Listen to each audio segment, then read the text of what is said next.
15મી August સ્વતંત્રતા દિવસની ઉજવણીના ભાગરૂપે કેશોદ ખાતે ભવ્ય તિરંગા યાત્રાનું આયોજન કરવામાં આવ્યું હતું।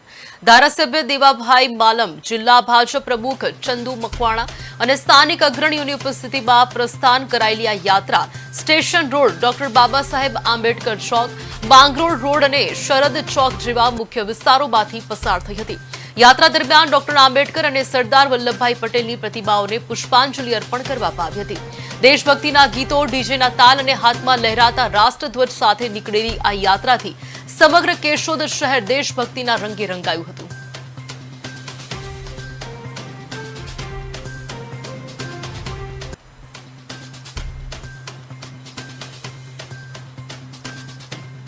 કેશોદના બસ સ્ટેન્ડથી લઈ ડોક્ટર બાબા સાહેબ આંબેડકરની પ્રતિમાએ પુષ્પાંજલિ કરી અને અહીંયા સરદાર વલ્લભ પટેલના પ્રતિમાએ પૂર્ણાહુતિ કરી છે। ભારત માતાનો જયઘોષ કરતી આ યાત્રા ઉત્સાહ અને ઉમંગ સાથે પૂર્ણ થઈ છે। કેશોદના બસ સ્ટેન્ડથી લઈ ડોક્ટર બાબા સાહેબ આંબેડકરની પ્રતિમાએ